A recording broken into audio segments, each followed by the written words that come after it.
Hi, everyone. Hey, good morning. Hi. Hi. How are you? This new moon energy that is like exciting, super intense. Who knows about the astrology of today, by the way, other than the moon? Aline. Did you look at it? Well, from the little that I know, we are in the stellium, which is 3 or more planets in the same constellation. The way I see it and the way I've been reading is that astrologically, it seems that this marks the astrological beginning of the age of Aquarius. And the most easy visual I had to interpret this is that there are currently 7 planets in the constellation of Aquarius, and it feels like all the planets are having a party because it's Aquarius. And we're all hanging out there. So Aquarius is a lot about innovation, a lot about we're welcoming a new cycle, is also the Chinese New Year and the new moon. So there's so much newness and so much space to be explored that's uncharted, and that is unlike anything else we've seen in this tone of great expansiveness. We open our session with the energies of today and the days around this day of February 11, 2021. I opened my my phone this morning and it was not Windows, but Apple reboot, 11 application update, 222 emails to read. Numbers. So So how are you guys feeling around these energies today? How are you feeling expansion today, Rainey? Okay, so I have to tell you guys, I have had the most incredible last couple of days. Like something huge unlocked for me. And I really just started getting all of these downloads. And I felt like it was just like I was seeing like my heart and it was being unlocked and opened up. And I felt like, I love my dog a whole lot, right? And I think like, how much can I love him? Like, could I kiss him 1,000,000 times a day or 1,000,000,000 times a day, right? And so I go into that love and I expand through it.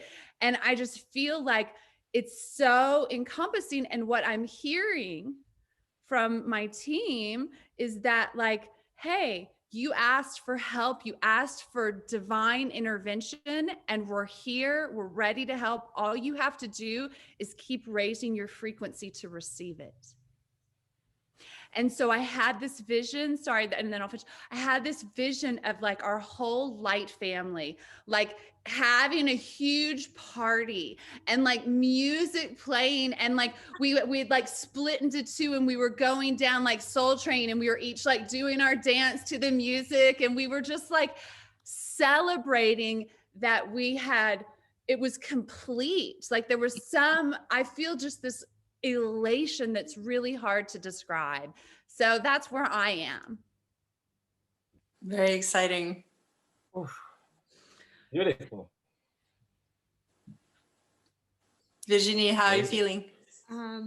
Yeah, a lot of breakthrough, a lot of downloads too. Felt like a real kid yesterday, playing in the snow and walking in the snow and doing a hop, skip, and jump in the snow.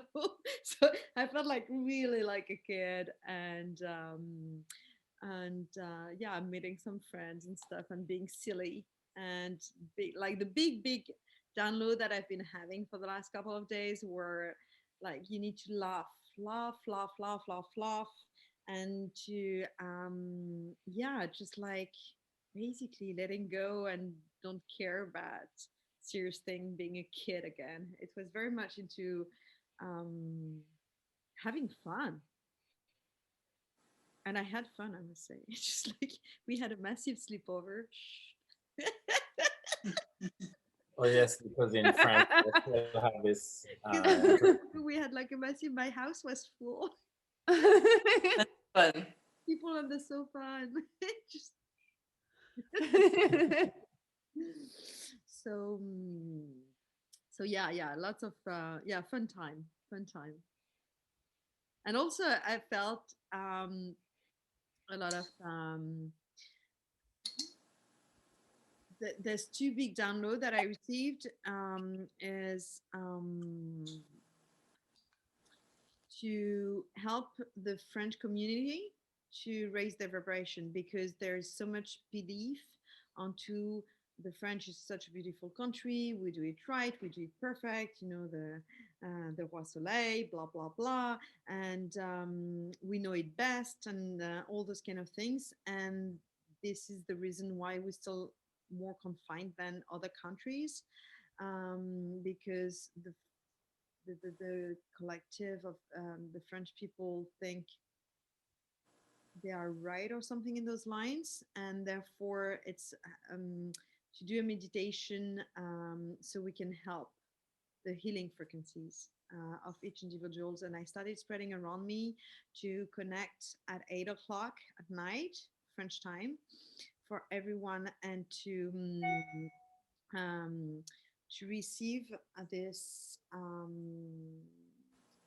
this light, this healing light, because this is going to be the next way of healing, because that's also going to be the food, the way we're going to eat through the light, and to spread it from the plexus, the solar plexus chakra, and to, instead of just sending love like we do in most meditation, to send like healing, pain, beliefs, patterns, trauma, past life, future life, present, now, everything in all planes and dimensions, and to send that to first the building, to then, you know, the town, then to spread it around to the entire globe, and to send it to whoever wants to do it, and to connect at 8 o'clock. And we can do that to help the people that are not even aware, to raise their frequency and to heal their pains. So that's the two big things that I've been receiving, and and many other messages, but it's just like, and the fact that we need to speak more about trust and judgment. I don't know why this keep coming, even now we're talking, it keeps coming. Well, it's so in our face right now, you know. I mean, it's all about distrust, you know, and it's all about judgment. And you know, what I've been receiving is everything that we're seeing on stage is the past. Like, it's the past. It's like, even having any attention focused on it is just a waste of our energy. You know, like, our energy is best used focusing and visualizing on what we want to create, on pushing the limits and the edges of what is, and bringing in what we desire, you know, and what we feel is possible, you know. And so I've just been spending, every time I like start drifting, I come back and I'm like, okay, what kind of world would I want to create? What would I want to see? How do I want the world to appear to me? I'm going to visualize that, not what I see. I'm going to visualize what I want. And so that's helping me feel real empowered right now, you know. And I don't know if you noticed also, that's something that I experienced for the last 10 days, 2 weeks. Intention, manifestation, and it gets closer and closer and closer. Like, you think about something, you have the intention, poof, it manifests. It's 5D. It's happening really fast. It's like so fast. And I guess the more you trust yourself, the more you allow love to go through yourself, and the more those things happen within the now moment. It's like trusting the spark within, so we can shine confidently through the world. Exactly. I just want to hear from Benoit, his check-in, how he's feeling. Well, this whole talk, can you hear me okay, by the way, because I'm having an internet issue? Okay. Well, I'm French, and I can very much relate to my French. I don't like the word compatriot these days, but my French family over there in France I've been raised really to be in my head, to really believe my thoughts, and to be detached from my feelings. So that's been the biggest struggle for me, to move into the heart and then to stop the madness up there. And then I'm saying that as a French person, so I can relate, with the challenge for people in France to really be able to feel in their heart and to trust themselves instead of listening to their head and then trusting what their heads are saying based on the programming that comes from, very strong belief in the old culture, the old traditions, the way it is. And so in a way, I feel that I was lucky because I came to the States 33 years ago and then decided to stay for an extended vacation and to give my heart some room to grow. And so today I've come to trust my heart, and I want to send that amazing feeling to all my French family, friends. When I say French family, I mean the whole French country, joining all the other French people who have left France and who will be able to experience more of that freedom in their heart. And so today, I'm not even sure how I feel just today. It's been really weird these past few days. So I'd say today I'm alive and I'm happy to be sharing this time with you. And yes, there you go. There's something else coming up when you say when you said today I'm alive, and something that came up that I've started to work on is about the food frequency and the food intake. And you know how we need to do the shadow work on everything through our spiritual journey, and we will go to do this shadow work and this shadow work and this shadow work. And suddenly it clicked me because I started eating food that I haven't been, even looking at for like years. And like frying bread in olive oil, putting some eggs on it. I'm like, I don't eat this kind of crap food, it just, I mean, it's very good, but it's just, and then I could not digest it. And I was like, I never thought about it, but I've never done the shadow work on food. And then I've been guided to look at the frequency of food. And that was very interesting to see, depending on, because we're heading towards this light as food, right? And therefore there's some different step for getting there. So vegetarian, then vegan, then raw food, then just green vegetable, then blah blah blah. And I realized that the universe was sending me to test what is good, to manifest basically, and to test what is good for me in the now moment. And that every time I was eating something that was processed or something that was cooked, I would not digest it. Yeah. And then I went to look at the frequency of food, and that is so related to it. Well, I love that we're talking about food and trust, because our body tells us whether something is good or not. Before we eat it, we get signs. And I think that's a great practice to start to trust that body that tells us when something is positive or negative, good or bad, but in a way, not in a judging way, simply in a, yes, it works, no, it doesn't work.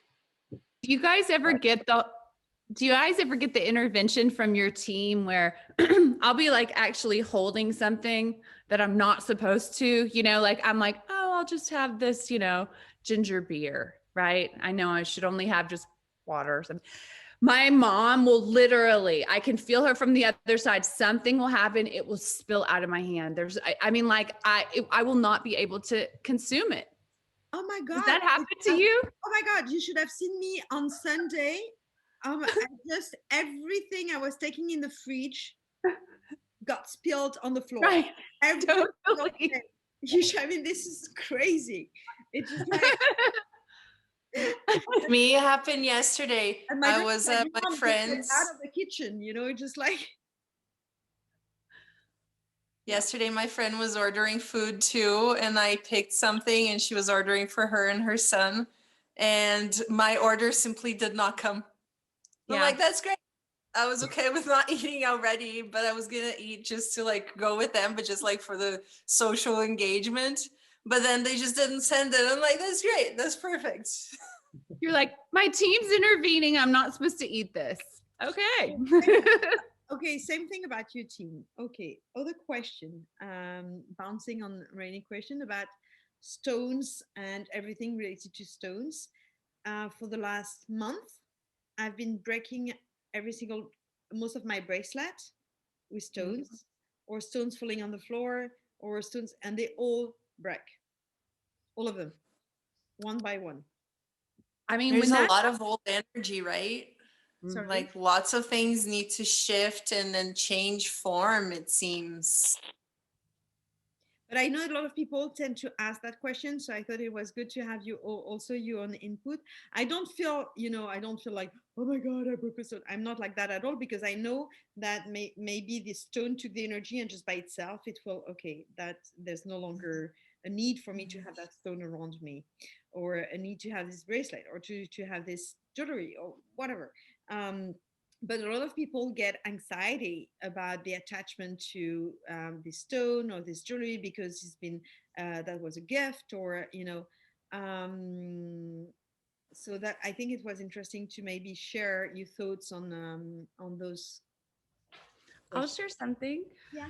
Okay, so I mean, like, Moldavite is expensive, right? So, I mean, I had a Moldavite necklace that was like, it was a big Moldavite necklace, and I was wearing it every single day when I went through getting diagnosed with breast cancer and all of that.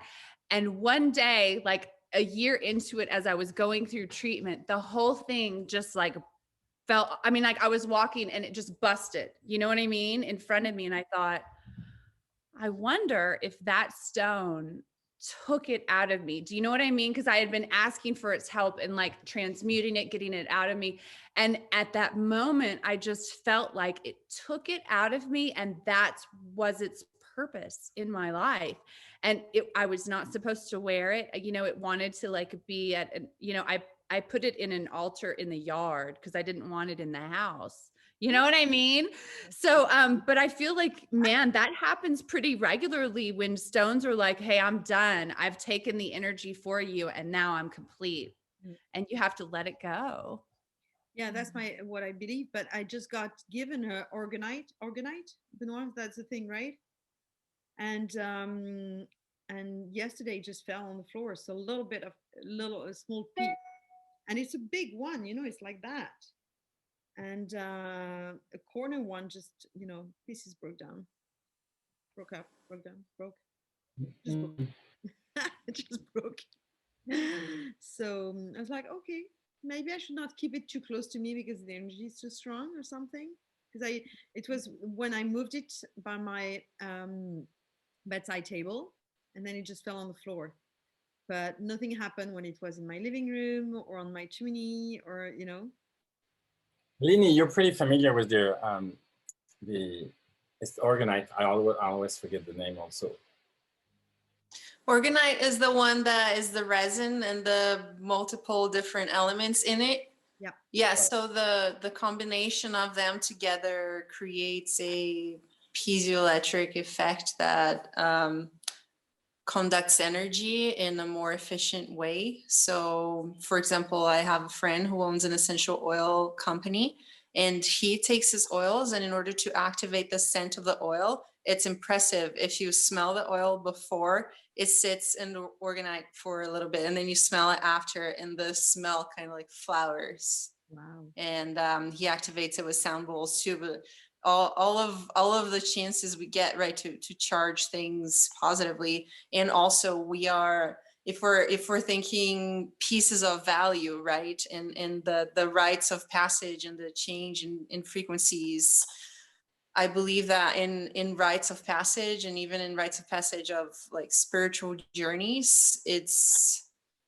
noble to bring something of most value and sacrifice it and give it willingly, in order to pass through to something greater and receive something greater. And Virginie, from what you said about the meditation work you've been doing and all, like you're flowing a lot of energy through this passage, and with that you're shedding more around you. So it makes sense that things around you are like changing changing shape, you know. All right. Okay. And also, it's just like while you were talking, it felt like almost my download increased a lot since this organite was in my house. Interesting. Like, it just, you remember, like, Rainey, when last time we had this quantum conversation episode, you said at the beginning that we had our download like kind of range. Of what? Of Say that again.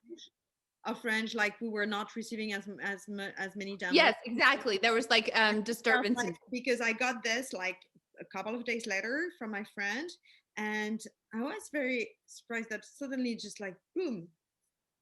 Okay, night, like 3 o'clock, 4 o'clock in the middle of the night. So it's just okay, I have to write it. If I don't write it in the morning, I don't remember. And if I write it during the night, then in the morning I don't remember either, but at least I wrote it. And what I write is pretty cool. Well, I had one of the shamans here in Sedona. She was like, you know, maybe you should. She just like was like, maybe you should try sleeping with rose quartz. And just a couple days ago, a big rose quartz. I mean, like big. It's like, you know, big rose quartz came in my path, and so I'm like, okay. So I put it in bed with me, and I slept with it. And I am telling you, I have had the most crazy downloads. Like it was awesome.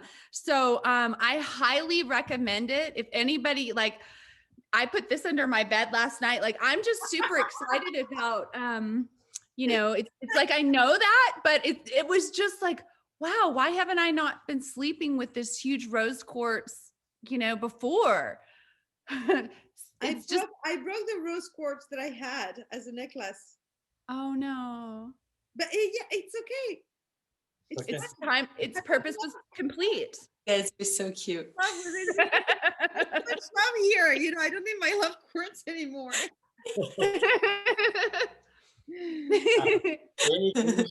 Can you show your selenite sword again? Because you showed it really quick. I would love to. Would you look at this? I got this in Sedona at a Ascended Masters Archangel workshop, and it's primarily used for cutting cords that might be either coming in towards you or coming out from you, and then also protection against psychic attacks.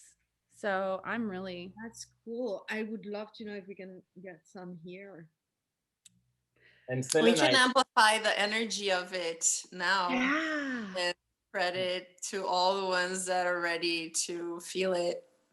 But I do realize that when you point it, I mean, I've got two in my room also, when you point it to someone, like the little, I'm going to get the one that I have, I'll show you. I'm going to point it at all of you. Not the sword. Yeah? What? Not the Sorry. She was saying point it. Okay. Well, with point in Lemurian quartz, you're not supposed to necessarily point it because you can cut through the etheric structure of things. Like you don't go across a human body where you don't want to affect the etheric structure. You cut around it. And I believe it would be, unless you're knighting someone. If you're knighting someone, then you would. Okay. Right. Okay. And what about those? Thank you for that information. You're welcome. Those, I remember pointing them and even, you know, if I do that, I could feel the energy. Well, they do emanate, selenite is a salt and they do emanate ions. So that's why their selenite is also used as, well, we call it the healer's wand, and it's used to charge crystals. But so how do you use those? Well, they're crystals that keep the energy moving. They're crystals that don't need clearing because their very function is to keep energy flowing. So they are a very porous stone, so you shouldn't make them wet. If you want to use like smoke to, you know, just have their energy more in tune, you can. And you use it, say there's a corner in your house where you feel that the energy is a little stuck, you put it there. If you're doing treatment on someone that's like too much on their head, you put it close to their head so that the energies flow around it. It's used for movement. So if you want to sleep better, maybe a little more restful, you don't necessarily want it close to your bed, you know, because it will keep it moving. Then it won't stay. Like you may get a lot of things, but none of it will stick too much, perhaps, you know. So I may not be a good idea to have that in my bedroom. If it's a corner, say if it's a corner of your bedroom where you want the energy moving, then yes, then you experiment with it and you're in tune with it and you talk to it and it should inform where it will work best, you know, and maybe you should stay by your bed for a little bit and then move around to some other place. They're very dynamic crystals. I've been having this one. Oh, everyone's got their selenite. Oh, yes. Come on, Aline, get yours. Where's yours? Let me see if I find one. If not, I'll find Sorry. I sleep next to this one, so no wonder I have those crazy dreams. Me too. I've been having the most intense dreams. I've been waking up and really feeling like I'm still in another dimension, like another better. It's been good, like positive dreams. Ooh, what do you have? Selenite. Selenite party. What? And an owl wing. Ooh, put that close. Wow. Put that close. Wow. What about the owl? That is What amazing. about the owl? Where's the owl? Where's the So owl? this was gifted to me. This was gifted to me after an experience I had in a ceremony where it seems I was ordained a priestess of the owl, even though I'm still finding out what it means. And then this got gifted to me shortly after. Oh, that's Oh, how amazing. You're an Yeah. owl priestess. I love that. Owls are about transformation, moving on to transitioning. That's what Mhm. it's I believe in the Native American community they look at it as a sign of death, and it's simply because it's the bird of the transition. And Aline, is the owl your power animal also, or it's something else? I think it varies depending on the stage and the energies needed to do certain actions. The power animal So- varies. I'm not talking about the totem animal. I'm talking about the power animal, which is not the This same. is the power animal. The totem animal change depending on the stage, which I align with that.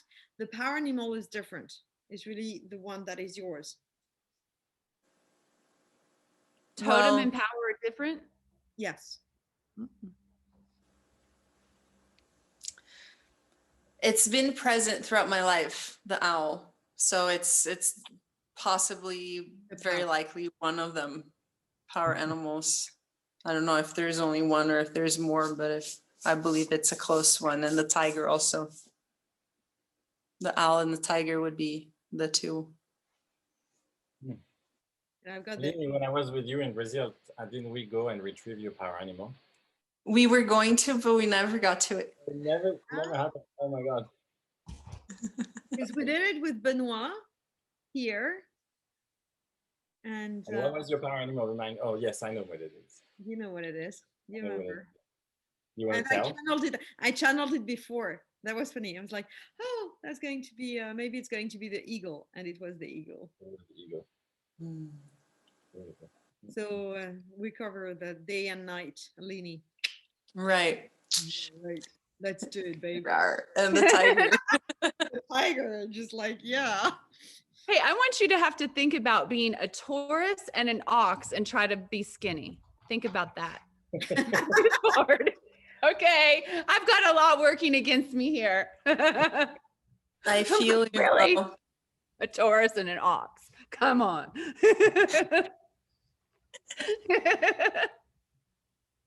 Well, it's a good thing you have this self-discipline, all these disciplines that you have, Rainey, including that yoga. Are you back in the yoga classes? I'm back in yoga. It feels so good. I can't even tell you.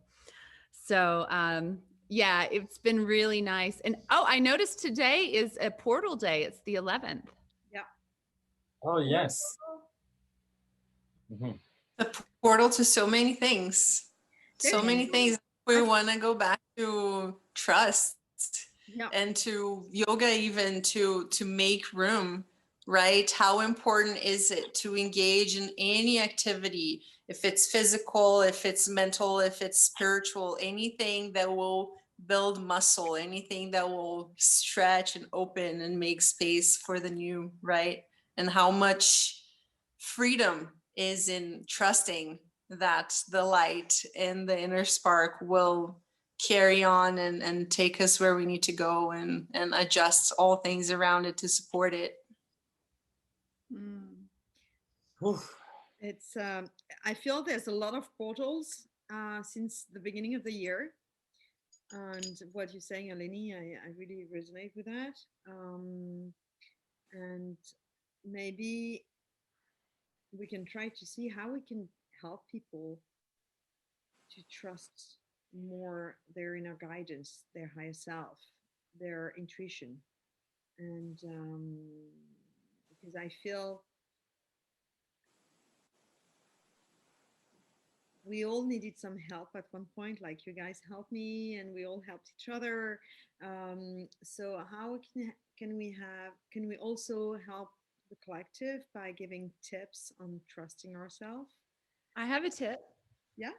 One tip, well, I'm just thinking one tip is like really slowing down, observing the synchronicities happening. Because when you become observant of your drink falling or, I mean, whatever's happening, your crystal breaking, those are messages, that's communication coming to us, And so I would say trusting is also about being observant, about like being really conscious, like where are messages coming? Where are messages coming to me and how can I honor them and really receive them? Is one tip I would give. So something's coming to me about the challenge of superstition, and people, may confuse superstition and then trusting our instincts. And I believe it's a very strong belief in, especially having been raised as a Christian Catholic. We're definitely told that we can't trust those. This is all this superstition thing. This is like pagan. When in fact we are just disconnecting from our inner guidance, which is telling us what we want to hear. So the practice for me has been to train to stop my thoughts and then bring my awareness, my consciousness down into my heart to be able to operate from the heart. And it's an exercise that I do daily. I've been doing daily for years, over a decade for sure. And I'm still doing it because the programming that I come from is so strong that I still need to do this, and I'm still operating in my head when I start the day, and I need to calm myself down, go back in my heart, and then all of a sudden, yes, once I'm in my heart, then I'm in the flow. Things happen. I want to talk to somebody. The phone rings. They call me, and I'm driving and I need parking, and there's a parking right in front of the place where I'm going.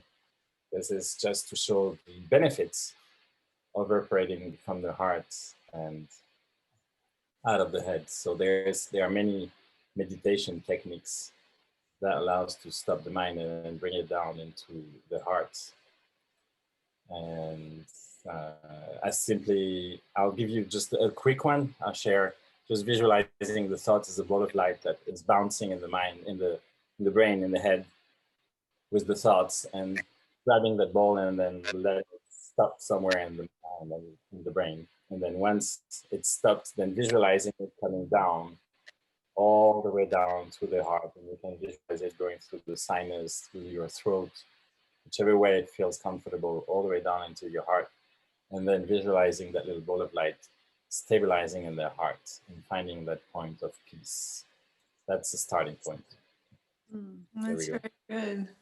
It's very You know what made me think is the difference between thinking and feeling. I think that's a way we can help with each of our perspectives on the difference between thinking and feeling, and belief and knowing, right? Thinking, feeling, believing, and knowing. There's so much difference. There's so many people that don't even know that they're stuck in whatever was programmed in their head and environment and everything. And there's a true essence that hasn't had the opportunity to be awakened. So it's really about nurturing that trust of knowing inside the heart instead of believing according to any outside factor. And how do you guys feel about the difference between these two? I think, I mean, what you're saying, and I'm just gonna, I think that's really powerful, because the big part of trusting ourselves involves it's almost like questioning everything we've ever put our trust in, because we've given our trust away. We've been taught to put our trust in all this stuff. And when the real power comes to getting to a point where you're like, what my intuition says may be vastly different from what I hear, what I'm told by scientists, researchers, whatever, but above and beyond anything, I have to trust that. And Virginie's what you were talking about with food, that's how I started trusting myself when I first came in and awakened. I was like, you know, this food feels like it's good for me. It feels like I'm supposed to eat it, yet they're telling me I'm supposed to eat like 7 meals a day and all this meat and stuff. And I wanted to eat vegetarian. And so I really went against all of that and followed my gut. And that was the way to my liberation. So there's something that helped. I was in a session last week or the week before, and a sentence came to me because I was with this client of mine that is doubting a lot about herself. And I was like, how can you go from doubt to questioning that will bring trust within yourself? So there's a doubt where you just doubt everything, and just because you've been learned that by Descartes, you have to doubt everything. All those different philosophers that said you have to doubt, and you'll be a smart one if you doubt. But there's a difference between doubting and questioning. So you can question without using the ego, and the doubting will just put you in a space where you don't trust yourself, whether the questioning will help you to trust yourself, because you can, even though you will have different options, and you can question and bring some awareness to different things. It doesn't mean that you don't trust yourself. You can have many questions. It doesn't mean you're doubting. You can be sure about all your questions. You can be sure about all the different answers, but at least you trust yourself. You trust your question, you trust your questioning, you trust maybe the answers, but you're not into this doubting space. And going from doubting to questioning will help towards trusting. And that was one thing that came to me while you were talking, and during that session, that and I think it helps a lot, you know, getting out of this unpleasant space where you don't know that where you're going to fall or not, because it's so kind of wobbly. And also, when Benoit spoke about superstition, first, thank you, because you brought back some memories from my childhood where I remember, like, some people, I could not say who, but because I don't remember that, but I remember people, oh, you're so superstitious. But it felt like it was my intuition. So I guess there's maybe two different superstition. Is the superstition because you believe something like don't go under a ladder, or there's a black cat or something like that, or superstition because you hear something that is just like flowing within you, and because it's not scientifically proven, or it hasn't been written in a book, or it's not been mentioned by this Nobel Prize, then it's not valid. So it just doesn't make sense. And so it's how we can also help our children, because those are the generation that's going to do a lot for the collective and for Earth. How we can help that all the children, not only our children, to trust themselves, to trust their intuition, to trust their belief at that time in the now moment. So it's not because you trust something today that you're going to trust that today. You trust something because depending on your level of consciousness. So if your level of consciousness is here, you will trust that. But then you have a breakthrough, your level of consciousness going here, then you might say, oh my God, I was such in denial, or oh my God, that was such a lie. And I was believing that. That's such a bullshit. And then you discover something else. And that's okay, not to judge yourself because you've been trusting something like at that time that was like a year ago or 6 weeks ago, and just see, okay, now I see that I was seeing things differently because I was at this level of consciousness, and today I trust myself because I see things differently and I feel it, and I feel it within my body, like you said, Rainey, with the food, or like you said, Aline was feeling and knowing and all those kind of things. And we're completely in there, doubting, questioning, trusting, feeling, knowing, and yeah, just like bringing some more awareness on all those different words. How are you attached to those different words? How do you identify to those words, and how do you want to experience life? Do you want to experience life where you're going to doubt yourself all the time and it's going to be so uncomfortable and you can just move forward only because there's somebody or something that told you something? Or do you want to move forward because you feel like you have to move forward? Well, and I would just say, I wouldn't discount like the amount of shedding of societal programming that is necessary to take place in order to trust yourself. I mean, think about, like, we are so indoctrinated from an early age, like shedding that to get to a point where I could even like eat what I wanted to eat without 18 different voices in my head saying, no, you're supposed to be eating meat. You need to eat that for protein. You got to eat 7 times a day. Like, I heard all of that in my head, and getting past that was like, man, I had to go through some serious deprogramming. That's a big step. But you know, when in France, for example, it's like, I mean, that would be terrible for me to live in Spain, for example. I like having dinner early. No, but it's true. In Spain, you have dinner at like 10, 11 o'clock. I'm like, I'm not hungry anymore at that time. You know, I'm hungry at like 6, 7. And when I said to my friend, I was, oh, I like early dinner. And the more I was saying that, the more I discovered that there's a lot of people that actually like early dinner. And they were quite happy. Okay, let's do early dinner, 7 o'clock. And I was like, oh, so cool. So then, they leave at 11 o'clock or midnight, and we spend like 5 hours sharing a great time together. And we had time to digest, and it's much healthier. And just, okay, but I was craving before you arrived, so I had my dinner before, and it's okay. I prefer food for you, but but that would not be appreciated. But how about trusting ourselves with listening to our body to eat whenever we want? To eat what is good for us at the time that our body is guiding us to eat, and without having the judgment of the other people. Oh, because the society tells us we need to have lunch at 1 and dinner at 9. What is that? And who decided that? When you think about, I mean, I discovered that like a couple of months ago, a year ago, I remember, like the 3 meals a day. Do you know when it occurred? It was during the Industrial Revolution, because it's the old lobby of putting some canteen into the factories so they can earn more money with the food at lunchtime. Oh, yes. Interesting. And if I'm not mistaken, I think Kellogg's also had a big impact on that, to install a breakfast with cereals and stuff. So it's all kind of making a program, because if you look at a lot of countries,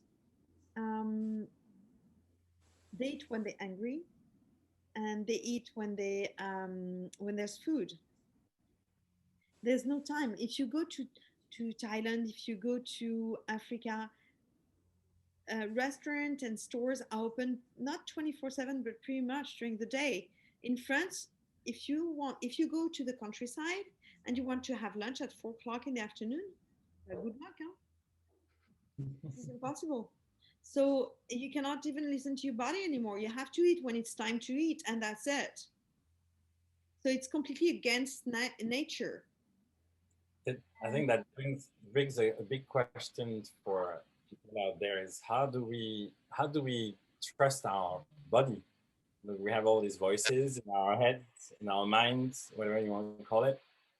And which one is it that is our body, or does our body have a voice, or how does it manifest for you? How can you help people understand the message from the body versus the mind? I can say something that I realized, and it's not about women and how people react towards food depending on their mood and how emotion you will compensate with food. So for example, some people will stop eating when they're in love, and some people will start eating a lot of food when they're in love. Some people don't eat when they stress, and some people will eat like crazy when they stress. And how would you connect with your body? Okay, just like take 1 or 2 big breaths before eating to bring some awareness. Okay, why do I need to eat now? But same thing with smoking, same thing with alcohol. Why would I want to have this craving of a cigarette right now? Do I try to escape something, or do I smoke because I want to smoke? Do I eat because I felt this is the good time and this is a good intake for me right now? I mean, if you eat like a hamburger from McDonald's, I don't think it's good for anyone. I mean, the frequency of that food is like close to zero. So maybe it will be a little frequency because of the green salad and tomato, but that's it. And I'm not even sure depending on the pesticide in it. But you see what I mean? It's just like, why do you eat? Connecting with what your body is telling you to eat. It's a friend of mine made a whole talk about eating with chopsticks and the difference of consciousness when you eat with chopsticks, and the fact that you're going to choose your food differently, the fact that you're going to have to be more silence also, so get more into stillness, because you will not be able to communicate through looking at the other across the table, because you will have to concentrate to grab your food with a chopstick, because you cannot use the chopstick like a fork, right? And it takes longer. So it's all those kind of things. And what kind of awareness do you bring to food? Well, and I think that's a good point, Virginie, because, I was at a meditation retreat that was like a silent meditation retreat. And when we ate, it was like, okay, this is really intense because you can't talk to anyone. It's like you and your food, But I think that's good advice for people who are trying to find out, okay, is this a voice telling me I should? If you hear should, I would say that's a red flag. Past that and really get quiet with, how do I feel? How does this make me feel inside? Do I feel light? Does it feel like it's giving me nutrition? Does it feel like I'm getting filled up, or is it taking something from me? And I think when you're quiet, that voice is more easily heard. And also, if I may add, is let's see, I mean, we're all craving, most of us are craving for chocolate once in a while. The frequency of chocolate is pretty low. Okay. But how about to bring some consciousness to what we eat, even though it's low frequency food? And I feel like okay, I'm conscious that this is low frequency food. I'm aware of that. And it's just my pleasure right now. And therefore, does it raise the frequency of the communion between the actual low frequency food and the intake or whatever? I don't know. I don't have the answer to that. I just something coming up, but just to bring to experience like any other experience. Okay, I know I'm not meant to do that, but I'm aware of it and I bring consciousness to that. Okay, and I'm going to go through that experience. And that shifts completely the experience. So it must be the same with food. Yeah, it seems it's a lot about mindset. Good. I didn't hear what you just said. I said I didn't say I should.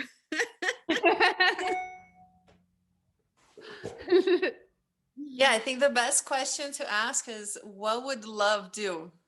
Like, what would Ooh. love say Ooh. about this? And then comes, boom, justice. When you say that, and I think about chocolate, I'm like, I think love would have the chocolate. Because Don't it's so not for me. beautiful, a beautiful Yeah. creation of nature. It's pleasure. The raw chocolate is actually very high vibration. The raw chocolates that is used in ceremony. The it's cacao. commercial Oh, the chocolate. cacao. But Cacao. yeah, but the raw cacao, I mean, the taste is like you. Very bitter. It's Yeah. very Intense. bitter, pretty strong, Intense, and huh? it's full of caffeine. Believe it or Yeah. not. It's very, very And strong. antioxidants. Yeah, it's very healthy. Actually, it's all the stuff that we add in it And that also, brings down the vibration, especially the sugar.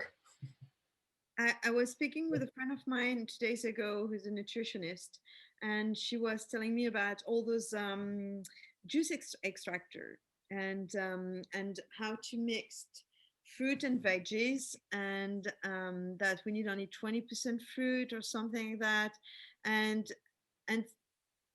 you know, listening to my body when she was talking about that, as much as it could be completely relevant for some people, for me it felt very murky because I do need to eat a lot of fruit. So that's just my body, and I feel I need a lot of fruit. And but for somebody, they will need for some people they will need much more veggies or much more just veggies. They're stopping me. They're stopping. It's not like, I was about to say more pasta. No starch, No, no grain. Pasta is full of gluten. It's very low energy. She's like, no. So and also the juice. She was mentioning something that resonates true. Is about the juice extractor that is removing a lot of fibers. So it's to be careful on the amount of juice from the juice extractor. I'm not speaking about the blender, but from the juice extractor that you're using and that you're drinking, that you're putting into your body, because you might be lacking fibers when you do too much juice from juice extractor. Yes. And that's not true. This. Really. So something coming to me about using the body to measure trust is, I don't know if that's the right way to put it, because it boils down to that if we trust ourselves, then we can trust others. So how do we use the body to trust ourselves? And I don't know if you're familiar with the kinesiology, which is the science of energy. And I am not a scientist, so I can't go into the detail. I'm saying very high level here about kinesiology, and there is something called applied kinesiology testing, which is using the body's resistance as a gauge for truth and not truth. Very good. So I know that Aline uses this all day long.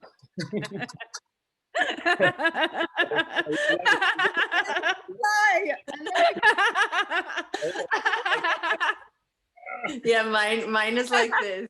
Like this. Oh, is it? What is that? Yeah. What is Teach us. It's the one Left hand. well, a lot of people do this one just fine, but for me, I close it like this and then I try to open it like this. Okay, Oh, so let's One try. is this your left hand? Yeah, Left this is hand. my left, and then I use my right. Okay, so And let's You try to sometimes open I your use right. it. I use it so much that sometimes I feel a little bit of like soreness, like tenderness on this finger or on these from like holding it tight to see if it is or not the decision. It's really good. And it works. It helps. It's great. I'm trying to get to a point where I just consult and ask and feel my body get stronger with that yes or that no, you know, and Test for the chocolate? and it's What's not that? just about. Do you want to test for the chocolate? Oh, I just had some that I knew was like just regular supermarket refined sugar, and I was okay with getting the benefit of the taste of it.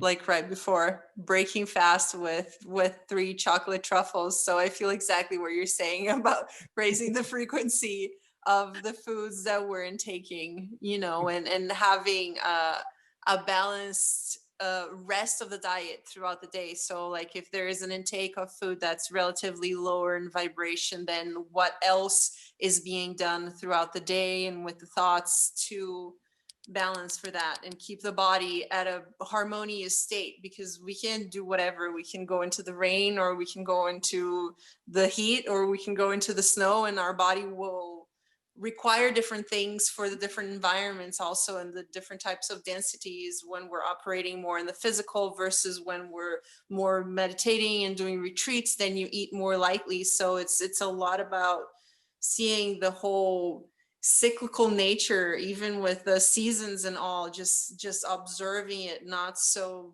detached from the whole by looking at just this one piece of chocolate and having so much guilt from it, versus looking at the overall, you know, maybe my body is craving some of the benefits of the health in the chocolate, right? Have you tried that, for example, for not just for food, but for example, for relationship, for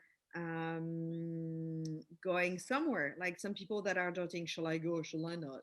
You know, have you tried this thing, and how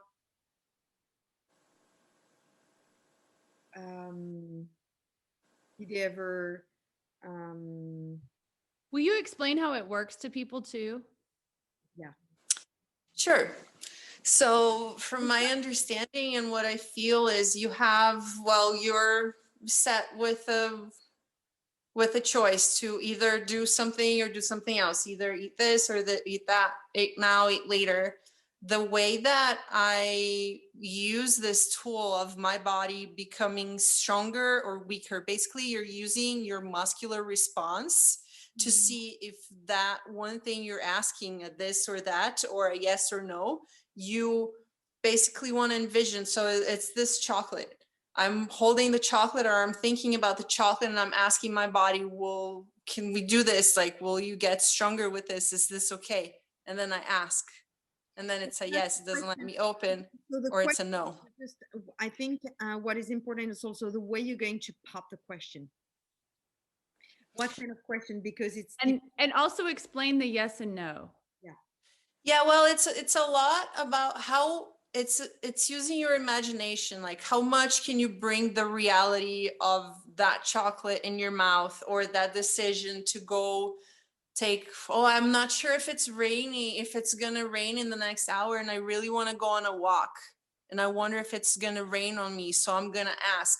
I'm gonna put my body, my mind into that mindset of on the walk. I'm gonna visualize the clouds, and I'm gonna try to merge with these elements and put myself in that situation enough to then ask my body yes or no, and it feels that through the electricity, magnetics in the air, it will pick up the probability and the likelihood of rain, then that my body would say, yeah, don't go because it's gonna rain. So Show it's a lot about imagination and how much you can visualize the possibilities. when it's true, when Yeah. it's yes. When it's true, it gets stronger, then the body's like, yes, this makes me stronger. This is good. This is So you constructive. can't pop it open. You can't Yeah, pop so it you open. can't pop it Okay. open. Okay. And then when it's weak, when my body gets weak, like, is it a good thing to go eat 2 whole pizzas right now? Then I open it easily, you know, because that would overbear my system for sure. But if I can have just 1 peach, then 1 peach, it doesn't let me open. Is that good explanation? It is. Thank you. Working. I ask Okay. pizza, it opens up. I ask for carrots, it stays closed. Yeah, and then the more you do it, I ask crazy things like, should I put this lotion on my face? Now, like, sometimes it's really silly things, and I use it all the time. And it's just an ongoing dialogue that I feel, instead of just having it in my mind, I'm integrating the dialogue in the body to talk to it and see, and eventually it's something built in that will get fine-tuned to be more operational. And a lot of people know that already. A lot of people feel, oh, I want to leave this place. It doesn't feel good to be here anymore. And then something happens. Like, how many people have, avoided situations just because they got that hinge? They don't even know what it was. And so that is already operating. The body already knows and sends signals. Now, how much do we bring it into awareness, and how much do we engage in that communication mechanism, in the immediate communication interface of ourselves with our own body, which brings back to food and making the best decisions and all that. As a joke, imagine into the aisle of the supermarket, people in front of every single pack of things, you're like, okay, what are you doing? Welcome to Sedona, girlfriend. Come visit here. As I can hop in the plane, I'll be over. Let's do magic. For reference, there is the book Power versus Force from David Hawkins. David Hawkins is using applied AK testing in his books, and he explains it in great detail in Power versus Force, if I remember correctly. But there's a whole scale of 0 to 1,000 that is used to measure everything. And that can, it's a good reference. And Power versus Force is a very good book. But it's a very good trick to, for example, because I do ask my higher self, like, okay, blah, blah, blah, question. And then I tend to see a yes or a no. And, but sometimes I'm like, this yes is a bit murky, So it could be good to test my higher self, whether I still get affected by my mind and my ego mind, or if it's really my higher self talking to me. Well, that's very tricky. And because I use this so much, the muscle testing and the asking, imagine, people that get excited about pulling cards and like seeing what the cards have to say and reading about it. Imagine like someone is pulling cards, they pull one, they get that one card, that message, that's the one that rings, but then they are curious and they want to take another one, and then they want to take another one, and then they want to take another one. And then it becomes ego serving, and it becomes like, oh, how cool, like I just want to keep this going for the sake of nothing.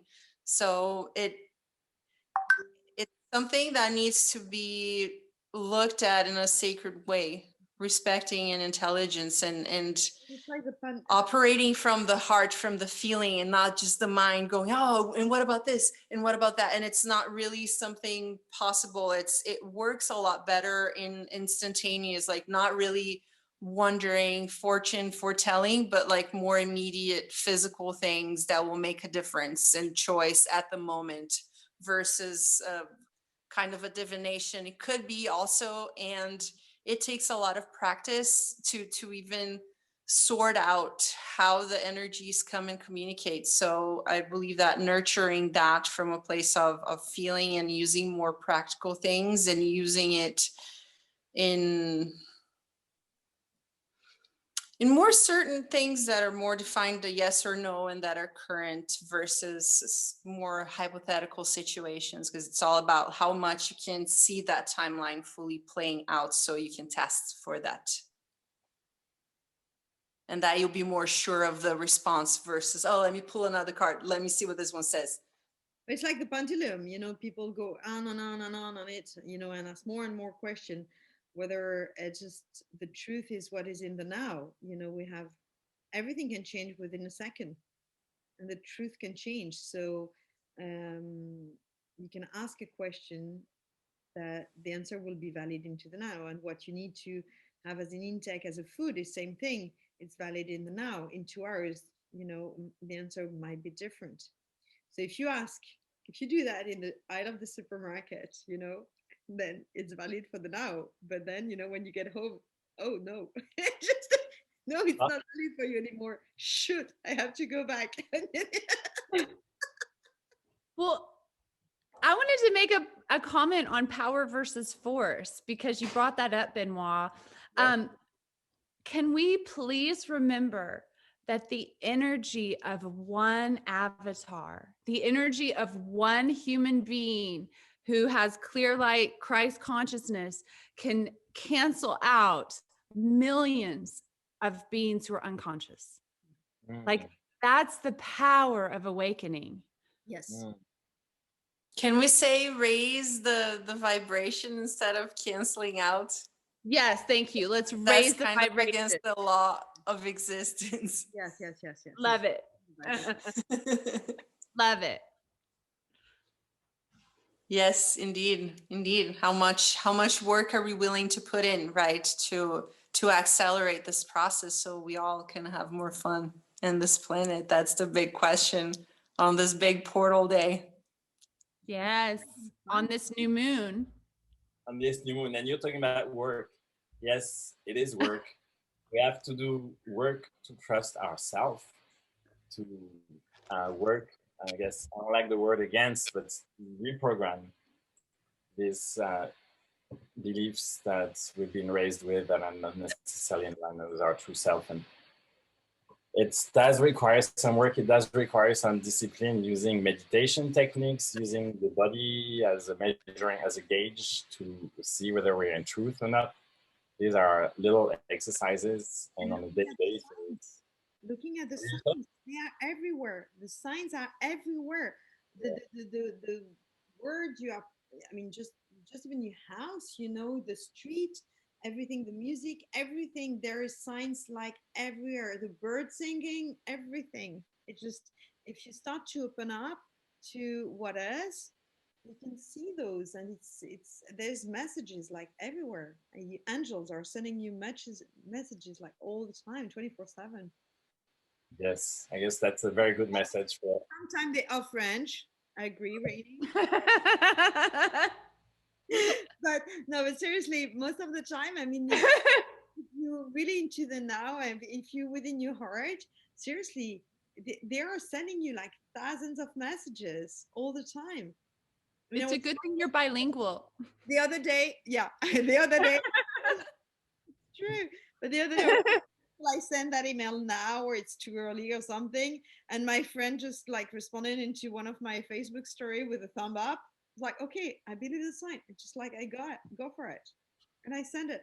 And you know, it's just small things like that. Believe the signs. When you, I mean, I remember a couple of years ago, I started looking at the signs like that as was asking myself a question sitting at a cafe. I mean, I cannot say for the last year, it's been kind of rare, but sitting at a cafe and asking myself a question, and someone that I didn't even know, like a table away from me, was saying a word that would give me the answer. So you can get signs like from, if you listen to, when you're walking down the street, if you listen to all of that, they are sending signs to help you to trust yourself, to trust your inner guidance, to trust your higher self, to trust your intuition, and just like listen. And it's true that if people are always in front of the screen, you know, always in front of the phone, they won't see the signs. And I'm a lot on my phone, huh, so I can easily say that. But still, I observe and I try to look at things, and yeah, and you get the reward. Trust me, you get the reward. Yes. Yes. I hope Two that a lot eyes, of. two ears, and one mouth, right? I hope that anyone out there who's still feeling isolated, depressed, lost in these times, find comfort in listening to their body and looking at those signs around, and just getting out of the head is the biggest challenge. And hopefully we've given you some tricks in this video to help with that and find peace, because it's really, the peace is the solution to everything. The peace in our heart is the one that brings all the solutions to whatever we're looking for, answers to all the questions that we can be asking, because we already have the answers, by the way. When we ask a question, we already know the answer. It's just the mind that needs to ask. Yeah, it's just a And matter that's of the best trusting. Just a matter of Bonnie trust. knows. And also, and something else that I felt like saying is, it's okay to make a mistake. It's okay to, even though you trusted yourself and the outcome is not what you expected, It's okay. That's how you learn. When children or toddlers are trying to walk, are learning to walk, they fall, and that's how at one point they learn their balance, and they you know they can walk. It's the same thing with trusting yourself. You will have weird outcome, and that's how you're going to learn to trust yourself, by those mistakes. So don't be afraid of those mistakes. Yeah, be compassionate towards yourself. Yes. And be grateful for trying. Be grateful. Have some gratitude for yourself for trying and experiencing something that you never experienced before, or maybe you have experienced but it didn't work for you, or you felt it didn't work. But it's not because it didn't work that it was not a lesson to help you trusting yourself towards this direction of trust. Oof, yes. Wow. Great. Well, I feel that we've gone through, wow, some pretty deep, relevant material today. I'm really happy the way this all Yes. came. Yeah. And poof, it's 9:30 in California. And It's an honor, dear humans. it was a Yes. pleasure to share this Always moment. a pleasure connecting like these four corners of the earth, kind of, right? We're holding the grid patterns in place or something when we connect. We're helping for Energize sure. it. And we're coming from our love, from our heart. We are operating, we're sending all these messages from our heart. They speak, or they come from our inner truth.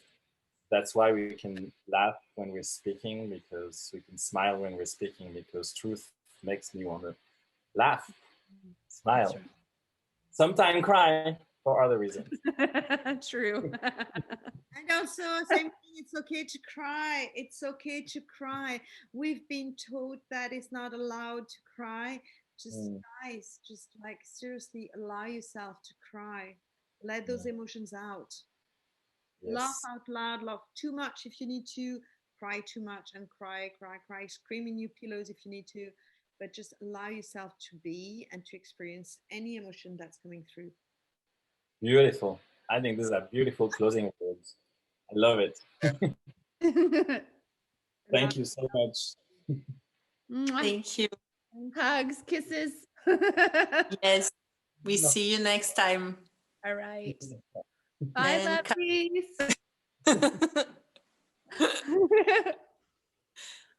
I cut. You cut. We tried heard Sound cut. it was official. Camera 2 cut. to cut, I don't know, stop recording.